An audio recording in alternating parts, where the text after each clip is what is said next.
Good morning friends, welcome to my channel quote Kautilyan. हर बार के जैसे आज जिस केस को हम लोग चर्चा करेंगे उस केस का नाम है के उमा देवी बनाम तमिलनाडु सरकार।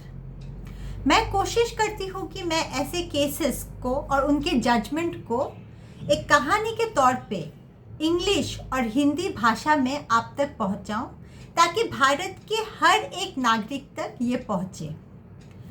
इसी कोशिश में मैं अभी जो वीडियो बनाऊंगी ये हिंदी में होगी और आप लोग अगर मेरे चैनल में जाइएगा तो आपको वहाँ पे इंग्लिश जो कहानी इंग्लिश में प्रस्तुत किया गया है वो भी मिल जाएगा। तो मेरे चैनल को आप सब्सक्राइब कीजिए, लाइक कीजिए वीडियोस को और शेयर कीजिए ताकि ऐसे केसेस और उनके जजमेंट सब लोग जान पाए। बहुत इंटरेस्टिंग केसेस है, बहुत इंटरेस्टिंग जजमेंट है। मुझे लगता है कि देश के हर एक नागरिक को ये जानना चाहिए। साथ ही मैं कमेंट सेक्शन में जजमेंट का पीडीएफ पे डाल देती हूँ ताकि आप लोग सब उसको पढ़ पाए। थोड़ा लंबा होता है लेकिन फिर भी मैं बोलूँगी कि हर किसी को पूरा जजमेंट पढ़ना चाहिए, तो आपको उस केस का शुरुआत से लेके अंत तक जो जर्नी है वो आपको समझ में आता है। तो चलिए इस केस को एक कहानी के तौर पे शुरू करते हैं जो मैंने लिखा है।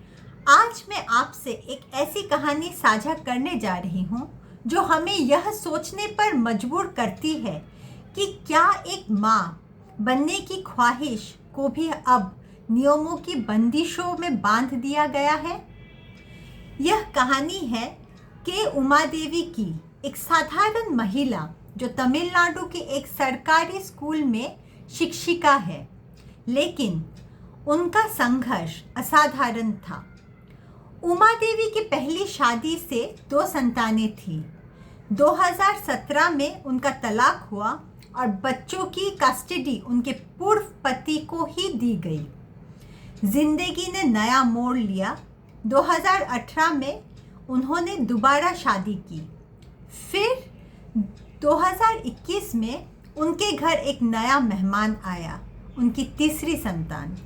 लेकिन जब उमा देवी ने मातृत्व अवकाश मैटरनिटी लीव के लिए आवेदन किया, एक ऐसा अधिकार जो हर कामकाजी माँ को मिलता है, तो राज्य सरकार ने इसे खारिज कर दिया।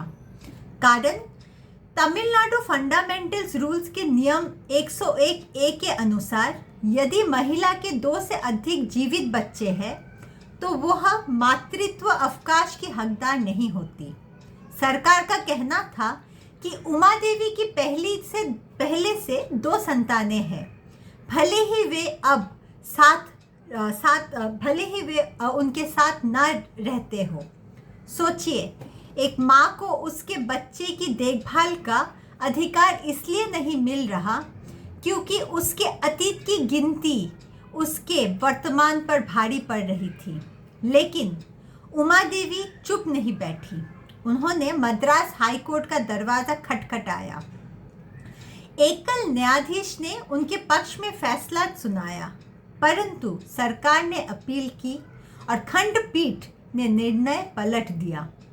फिर उमा देवी ने देश की सबसे बड़ी अदालत सुप्रीम कोर्ट में अपील की और वही उम्मीद की किरण जगी।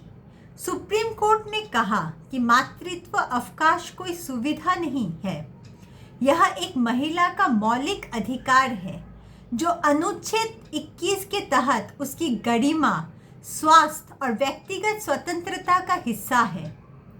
अदालत ने ये भी माना कि चूंकि उमा देवी की पहली 2 संतानें अब उनकी अभिभाव्यता में नहीं है, इसलिए उन्हें तीसरे बच्चे के लिए मातृत्व अवकाश से वंचित करना अनुचित और अमानवीय है।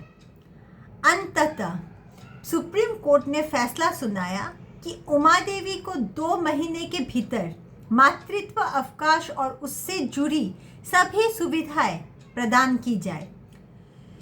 तो देखिए कि कैसे ये एक बहुत ही संवेदनशील और साहसी उदाहरण है कि किस प्रकार कोई महिला कानूनी जालों को तोड़कर अपने अधिकारों की लड़ाई जीत सकती है।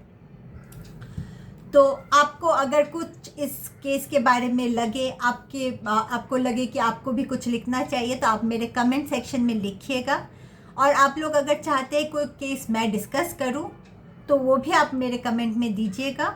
और अब मेरे इस वीडियो को आप शेयर कीजिए, जितना हो सके शेयर कीजिए, क्योंकि उसी से मुझे उत्साह मिलता है और वीडियोस बनाने में। मैं इस चैनल में ऐसे केसेस डिस्कस करती हूँ कहानी के फॉर्म में। दूसरा, AIB 20 का प्रिपरेशन भी मैं इस चैनल में शुरू करूँगी। जून 15 तारीख के अंदर ये शुरू करेंगे हम लोग, ताकि एग्ज़ाम अगर नवंबर दिसंबर में हो तो हम लोग को 6 महीने मिल जाए प्रिपरेशन के। तो मेरे इस चैनल को सब्सक्राइब कीजिए, वीडियोस को लाइक कीजिए। Thank you.